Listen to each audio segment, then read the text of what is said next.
Right, so we're here today for the second session of AJ Meets, which is a series of videos that we're doing with our contacts and friends within the talent acquisition profession. And today we've got a call with Paul Abercrombie, who is the Global Director of Talent Acquisition at Bazaarvoice. I think I've got... Yeah, pretty much, yeah. Head of talent, officially. Head of talent, and I thought it would be really interesting to speak to him about building a global talent team, and I'm sure you'll kind of all find out why, obviously through the shape of the conversation. But Paul's got a really unique story in that he's been, I think, from initially being the first recruiter on the ground in the UK with Bazaarvoice, yep.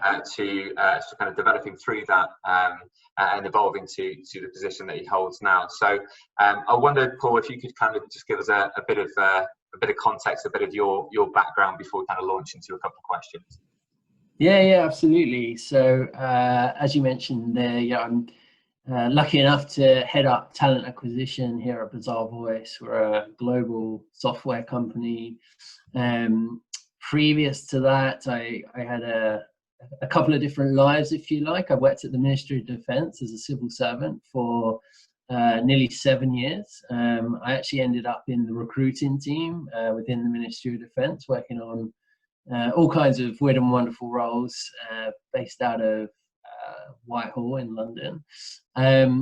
Very nice, very comfortable, great pension, but really kind of looked at my friends and other people and really wanted to kind of throw myself into the commercial world, if you like. So I joined a sales recruitment agency that was coming 2006, I believe that was. And that was a startup, literally handed a phone, handed a computer, and told to go for it. So Classic. Worked like crazy for sort of 2.5 years.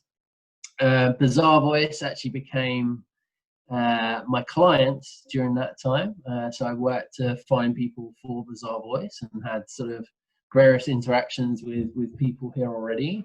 And then the conversation came up for a recruiter to be based in London. Initially, they talked about 1 day a week. And so with my manager, we kind of worked out a deal where I would be working the account from the Bazaarvoice office. So an early form of embedded recruitment there.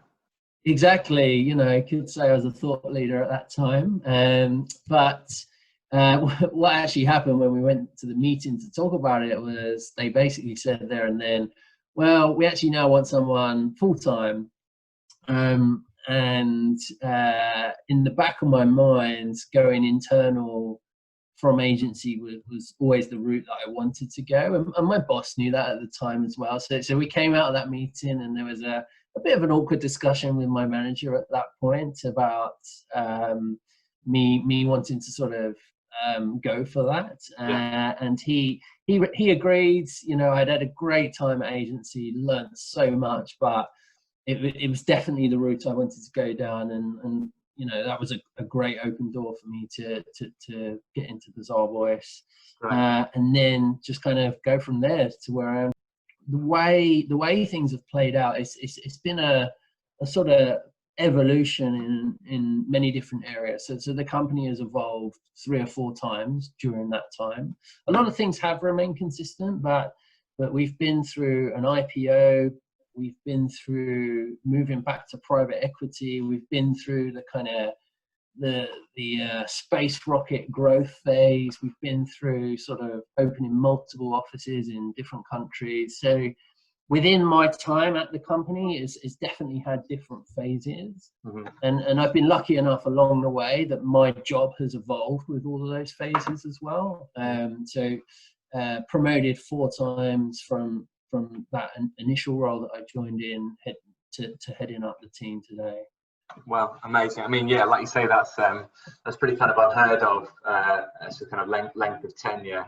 Certainly very rare to kind of grow with the organisation in the way that you have done, and absolutely kind of different iterations of it, and you know, the different challenges that must have kind of befallen you during that period. I mean, there's definitely too many to kind of cover in like a 30-minute video here, but you know, maybe we could do another one another time and kind of go over that. So look, we wanted to talk today about your experience of building a global talent team. Bazaarvoice has a network of offices that I think you have London, I think you have India. Yeah. So we got so within Europe we have London, Paris, Munich, which are like our revenue teams, we call them. So sales, marketing, customer success. We then have an R&D office in Belfast and a services office in Vilnius. And then we also have an R&D office in Bangalore in India, a small revenue office in Sydney, and then headquarters in Austin in Texas. Okay. And then also a pretty sizable team there in New York as well. Okay, cool. So how big is the company now? So we're about just shy of 900 people. I think we're like 860, something like that. And what's interesting, and again, as I think about the company evolving over time, so we're roughly 50-50 US versus non-US now. Whereas when I joined the company, it was more like sort of 95%, 5%. So we've seen a big shift in the way the company is spread across the globe, people-wise. Okay. I have 8 talent partners in the team in total. So our talent partners are your sort of full cycle recruiters. We've got 3 in the US. We have 3 here in Europe. And then we also have 1 just joined us actually in India. So the India office that I mentioned, it's a new one that we've just spun up, and we brought on our first talent partner. Just looking at the date, like literally 2 weeks ago. So he's just jumped right in the deep end at the moment. Yeah. And then the other person in the team is a coordinator. So she works with all of the talent partners across all the different offices with scheduling, sourcing, new hire onboarding. She does a little bit of everything basically. Brilliant. Yeah, good recruitment coordinator is worth their weight in gold. Is one of my favorite sound bites. So it's really interesting to speak to someone who was the first ever recruiter in the business and who now runs a team of 8 talent partners and kind of supporting functions within that as well. I thought it'd be quite interesting to understand how your role has evolved alongside the scale of that team. So would you be able to kind of give us a bit of a rundown on that? Yeah. So in terms of my own role, so as you mentioned there, I was first sort of person outside the US recruiting roles, and I was jack of all trades, initially still using agencies, moved away from agencies to only using them on strategic hiring, but started to bring everything in-house, and that involved hiring people in UK, France, Germany, predominantly sales focused. There was a tipping point where it's just like, it's too much. Like I can't do all of this on my own. 30 to 35 roles, which was, not unusual back in those kind of high growth days. At that point, we hired a second recruiter in Europe, and she came on board, and I managed her more like a sort of team lead role, I guess you'd call it. And we also got a temporary coordinator at that time as well, which as you already mentioned was super helpful. Good move.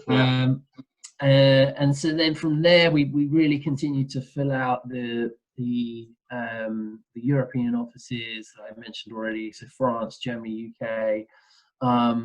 The kind of next big project was really looking at outside of our traditional markets, so opening in Belfast, which is quite, both in the UK, London and Belfast, but very different markets in terms of hiring, and especially the types of candidates we were going after there.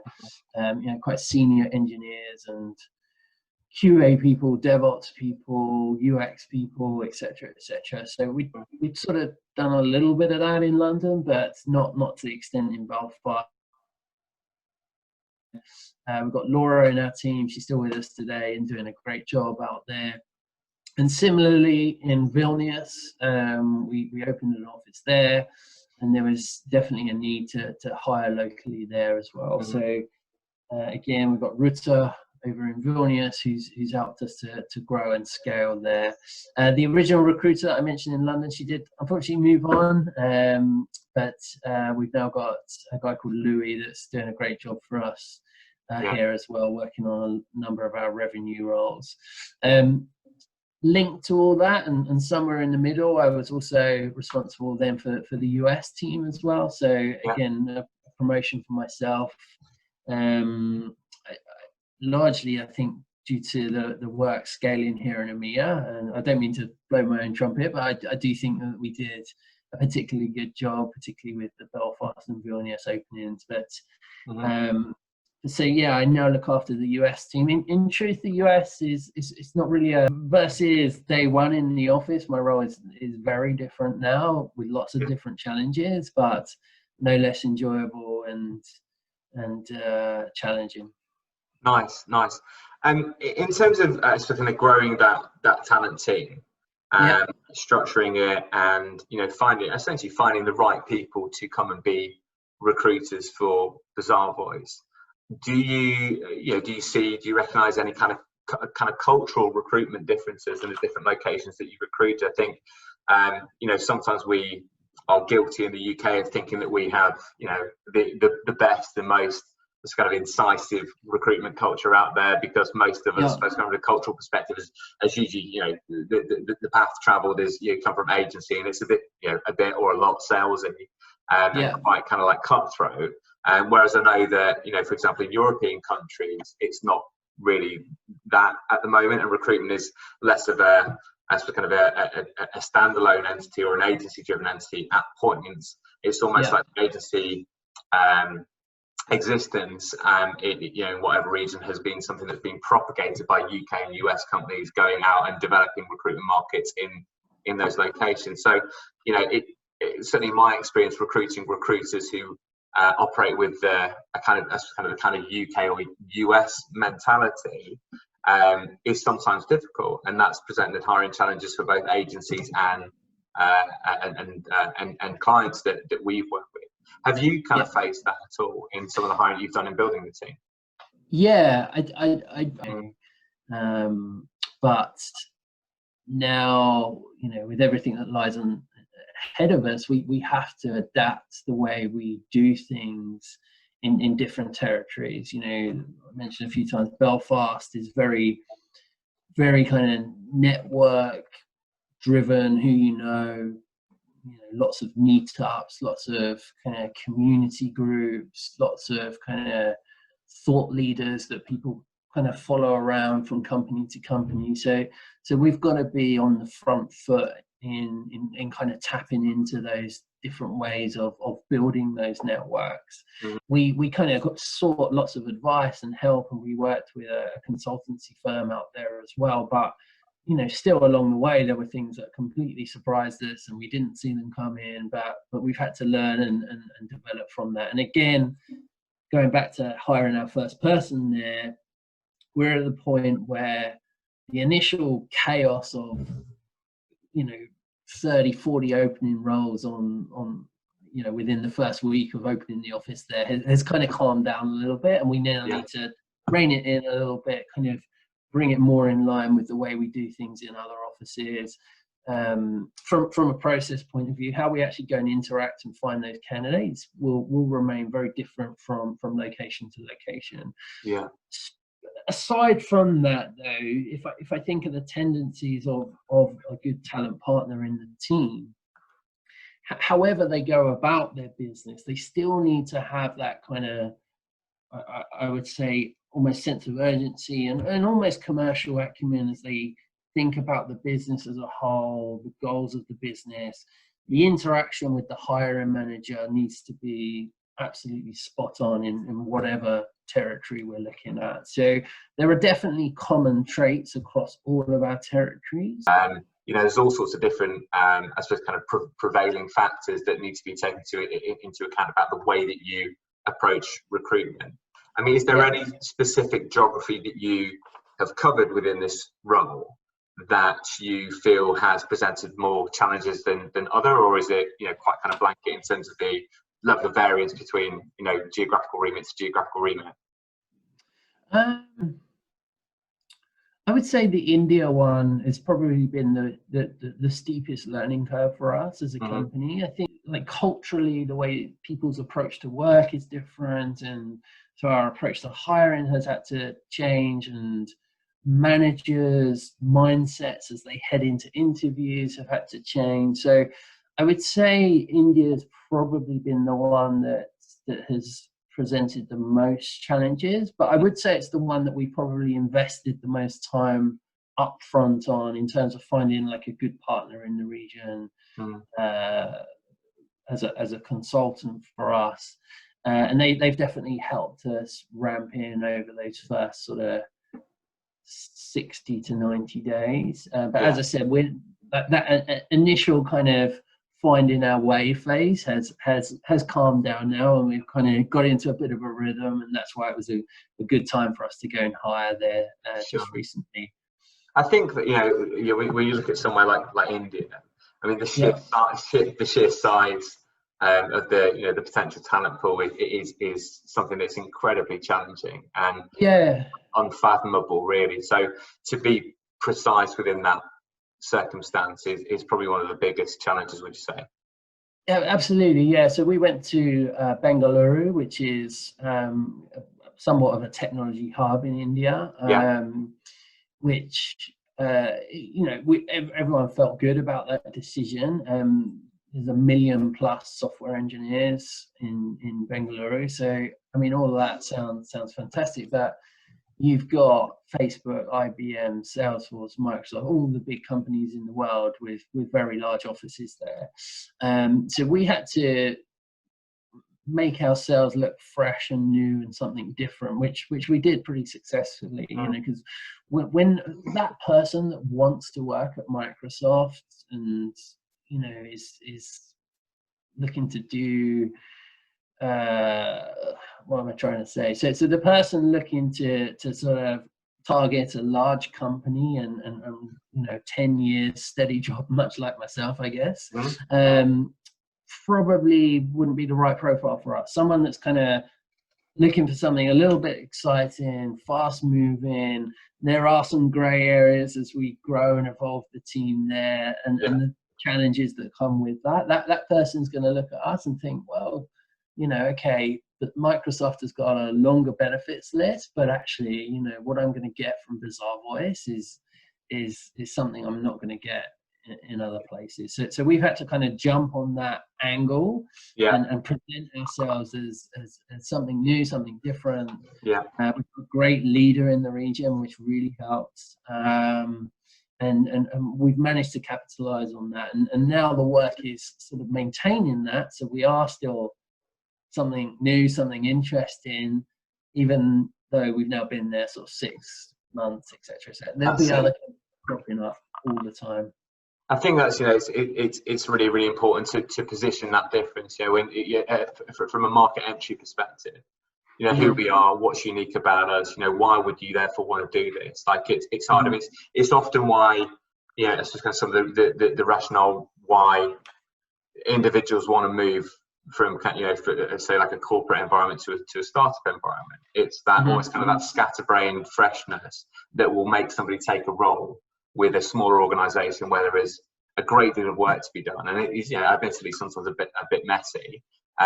There's a real kind of appetite for that with people. Certainly I found with specifically when I'm recruiting for head of talent roles or head of recruitment, head of talent type roles, it oftentimes seems to me that the more, I suppose, kind of warts and all I kind of give to it, the more interested that the candidate becomes about it, because facing that challenge is something that brings real nourishment and an opportunity to kind of, I suppose, parade your skill set as a talent acquisition leader going into those new markets. So how do you manage requirements? Is it specifically geographically focused? Do you work collaboratively across the seam of talent people that you have within the team?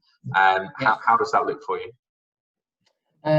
Sure. So my role within this is pretty close to the business. So what are the hiring plans? What are the workforce plans? What's the budget? How how does that translate to number of hires in X country and Mm-hmm. X city, etc., etc. So I'll work hard to sort of get those plans in as good an order as possible. You know, again, going back to the point where sometimes it's a little bit of chaos at the beginning, like we've seen in India, but it's my job to really kind of often translate business goals into hiring goals in line with the requirements across all of the different teams.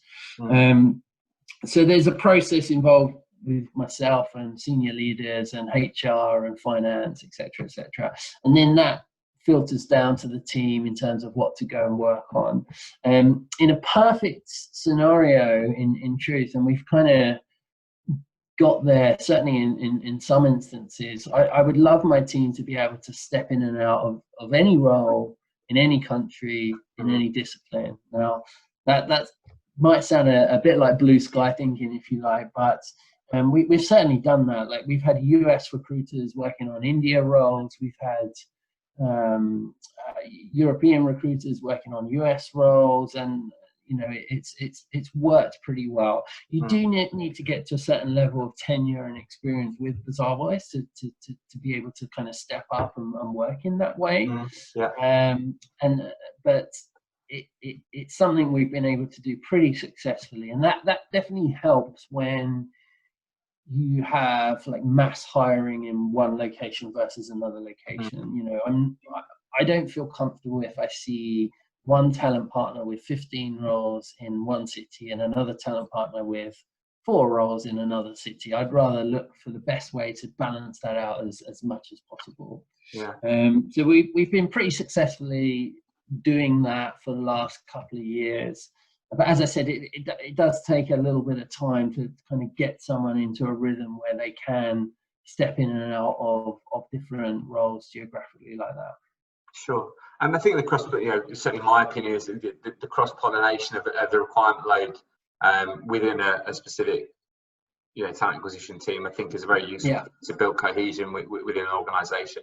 But obviously, you know, you have to kind of give a nod at that point to, I suppose, kind of the individual recruiters that you have in the specific team framework, and the skill sets that they are more adept at recruiting for. So, for example, you know, if you have somebody who is a diehard veteran tech recruiter, you know, you've got to think twice before you kind of throw them up against a, you know, kind of a content marketer role or something like that. Like, yeah, no, absolutely, I recognise that, and it's not a decision sort of that's pushed down as a kind of mandatory thing. It's, you know, it's a discussion with each person in democratic. And I feel like it's a good way to develop people. So yeah, you might have this tech recruiter that's traditionally focused just on tech roles, but you know, there comes a point where you'll brainstorm about different ways to develop someone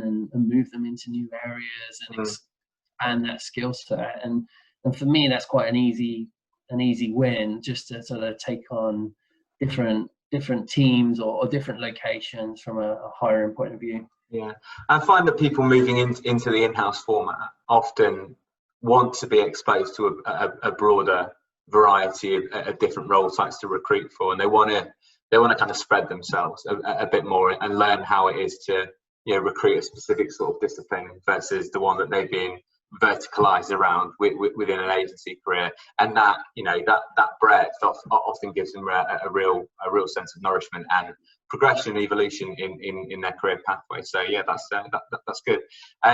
In terms of the that's kind of the toolkit that you guys have for recruiting and what you think is really effective, especially working in a team of that size, a talent team of that size, what do you think has been really, really helpful?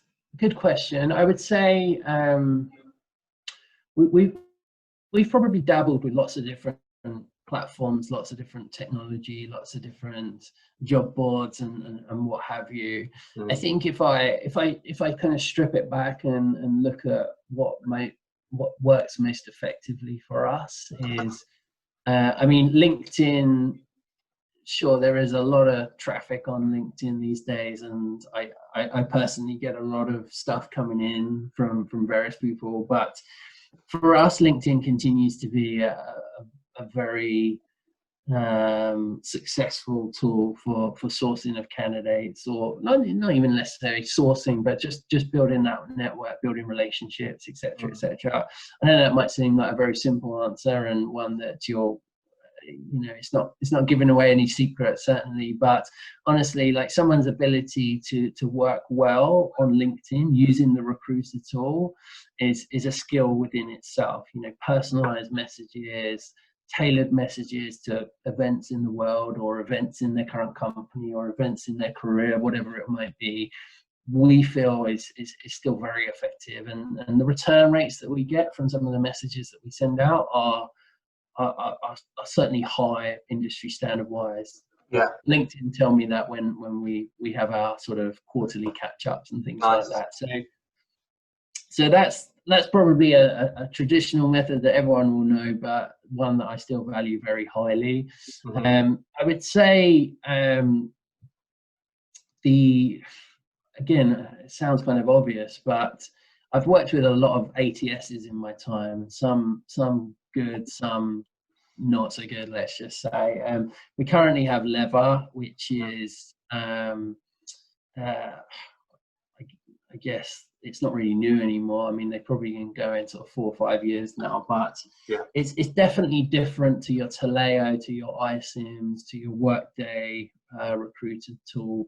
Lever allows us to pretty seamlessly communicate with managers and candidates, and everything kind of gets synced with LinkedIn and with our Outlook calendars. It's a pretty smooth tool for everything that we do. And I've noticed that, the contrast between using Lever versus old systems, where if it was a little bit slow, a little bit clumsy, or didn't have the functionality, you'd end up creating spreadsheets, you'd have tons of emails that you'd have to surf through. But having everything on our ATS is invaluable.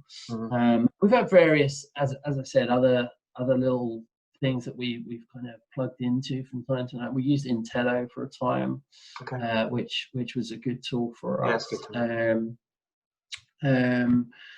But I would say, they sound like really obvious answers, but as I said, if I strip it back and think of the things that are most effective for us day to day, they're probably the two that still stand out, which would have probably been my answer 2-3 years ago as well. I mean, to be fair,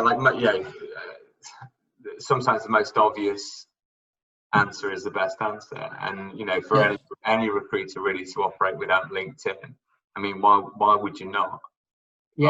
It's a wonderful tool, and it platforms so much more than just recruiting people. It's the engagement, personal relationships, although not the inappropriate ones that people tend to post feed about sometimes.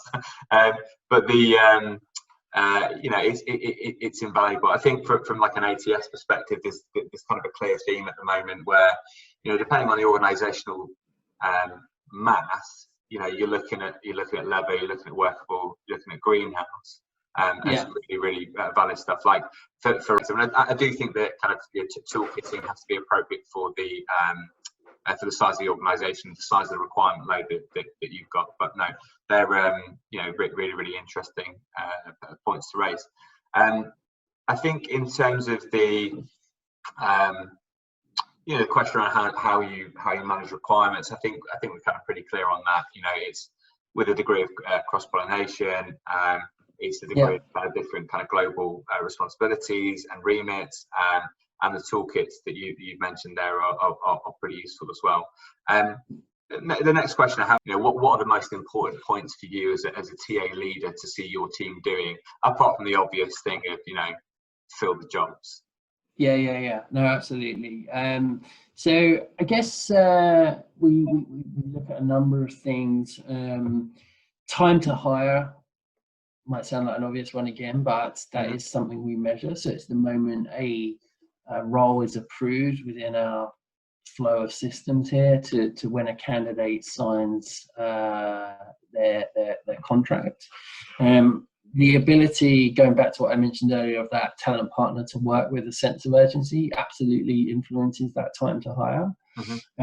It's not something I'd necessarily really pin people down to too much. It's something I just like to keep as a guidance more than anything else. You know, it's definitely one that I see fluctuate, but there are a multitude of reasons why it might fluctuate, and often those reasons are things outside of our own control. But ultimately, if we as a team are doing everything correctly that we need to do for our part of that relationship, that should drive lower time to hire. And the volume of hires, as you said, it's kind of obvious, but again, it will vary from function and territory. You know, hiring 5 people in marketing in New York or London is very different to hiring 5 senior Python engineers in Belfast, for instance. So it's not like you could have one fixed number for everyone. You have to think about that quite carefully as you look at the hiring plan and how that varies from talent partner to talent partner. We've also worked pretty hard over the last 2 years to introduce feedback loops into our process as well. So we now have, so I call it quality of process. So we have feedback for hiring managers to give us as a team, and we also have feedback from candidates to give us as a team as well. Brilliant. So so each one of those we can dive into on an individual basis, you know, what the score is and what areas have we done well on, what areas do we need to work on, etc., etc. So that kind of helps us make things a little bit more specific, where we're thinking about doing something differently or developing a certain area, whatever it might be. Just in terms of the candidate feedback, I mean, that's been very well received by candidates. We've got sort of, I think, 70% plus response rate on our candidate feedback questionnaire we send out post interview, and that's, you know, in turn with Glassdoor becoming more and more prevalent, is definitely really allowed us as a team to turn our attention to candidate feedback and candidate experience, which I know is something that you're particularly passionate about as well, James.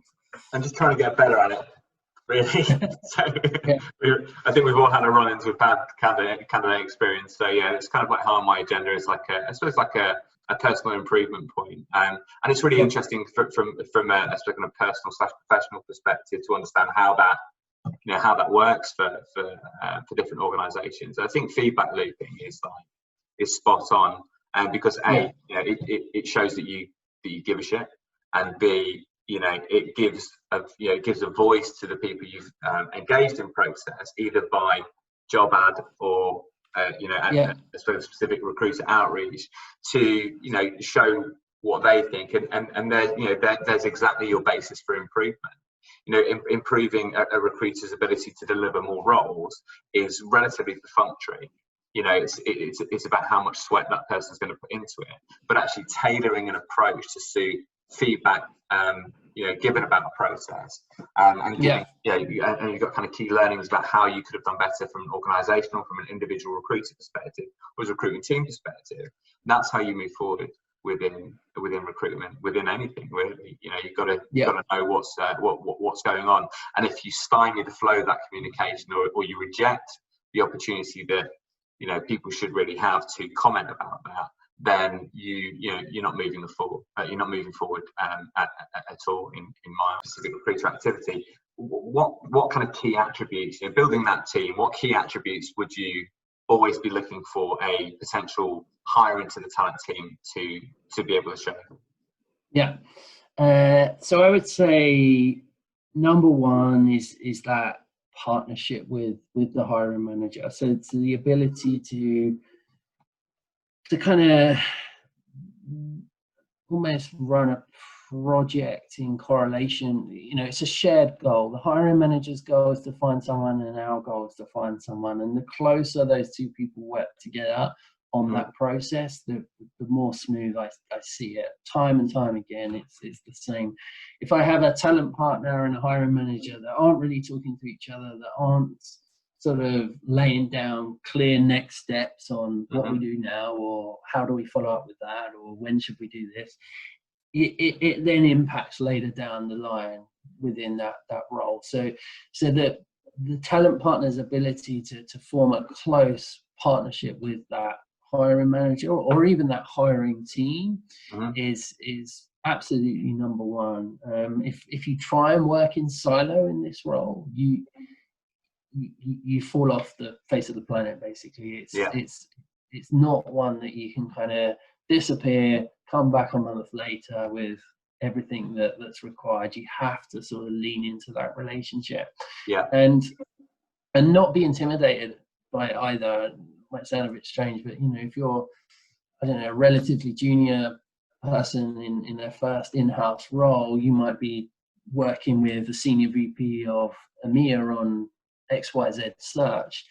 You still have to be pretty firm in kind of setting out steps and agreeing how to work a process, and talking about candidate experience, talking about diversity in the pipeline, all kinds of different things that you have to really lay out pretty clearly with those hiring managers. If I think about it, it often stems down to, we have a kickoff meeting. So every role that we work on, we'll have a kickoff meeting with the hiring manager. And it's so easy just to say, oh, it's the same as last time. Yeah, great. Okay, cool. We'll go and get someone. But I push the team hard to run a full kickoff meeting every single time. Like, go back through, talk about the job, talk about the requirements, talk about the job spec that's been written out, challenge on some of those points. Do we really need that, or do we really need this? Should we actually include this? Should we include that? If you do that well and have a clear process from that point onwards, everything else tends to kind of become a lot smoother along the way.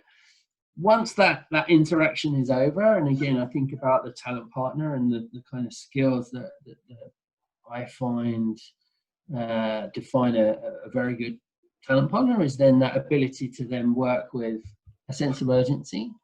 And by that, I don't mean sort of send out as many emails as you can as quickly as possible, but have the business goals in mind. The business is hiring this role for a reason. It might be we need to change a product. We need to break into a new market. We need to change our marketing strategy, whatever it might be.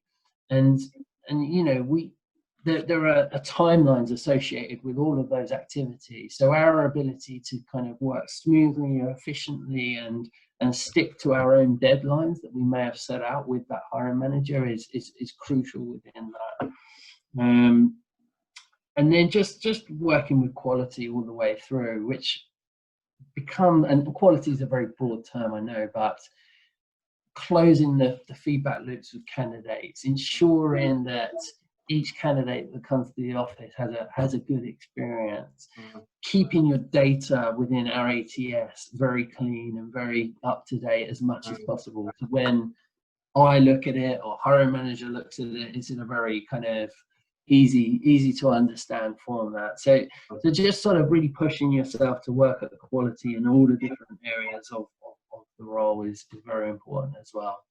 It's certainly a jack of all trades. You have to be good at a lot of things to be successful as a talent partner. I mean, that's like, that's something for many people to kind of take notice of, particularly people who run a craft brewing company. Perhaps could kind of take note after recent events. But that's it. The role of a recruiter in the modern day in an in-house setting is, it's not just to push CVs. It's about protecting the identity of the organisation, protecting the mission of the organisation, promoting that, engaging people on the back of that, and occupying the prerogatives of the business on a wholesale level. And only when you do that, I think, as an in-house recruiter, when you really get inside it, and like I said in the video, Paul Hemthorne, you've got to kind of kiss the badge and be proud about working for this business, and then you can represent it in the right way. That can really inform quality and speed, efficiency, and all these things work together to kind of make the cohesive whole of what makes up a very, very slick talent acquisition operation. What three things do you need with you? What are the absolute essentials that you need to grow that organisation and operate effectively? Yeah, so I need, and hopefully this is a given, but I need to understand, I've got a hiring plan in front of me, great, but I need to understand the kind of the reasons behind that. So what is going on in that team that means we need 4 people? What's going on in that team that means we need 6 people? What's going on in that team that means we don't need anyone? Like, what's the story behind all that? That then translates to my pitch to candidates, like, come and join us on this journey. This is what we're working towards. This is why that is fundamentally perhaps different to what you're doing today, or fundamentally linked to the kind of things that you've told me that you're looking for. I need to be close to the business, the mission of the business, the culture of the business, to kind of tell that whole story, so to speak. Sure. Just working on a list of roles, sitting on my LinkedIn and bashing out in mails, it's not enough. It gets you somewhere, but to do that kind of complete 360 role, you need to know the stories behind. Got to be context. Yeah, exactly. And the people as well, the hiring managers. What are they like? What are they? What for them is a perfect candidate, and how do I translate that into a good conversation with people in the market? Mm-hmm. And the second thing? The second thing, I'm stuck on my desert island. I do definitely need a decent Wi-Fi signal. I'll be honest with you. Yeah, especially these days. No, seriously. I mean, traditional agency role, going back in time, you were always on, right? But I'm very respectful of kind of people's work-life balances, and but your ability to kind of communicate and get back to people and keep conversations flowing is crucial. That doesn't mean working every hour God gives you, but just your own efficiency of process. So the ability to kind of manage that well is crucial.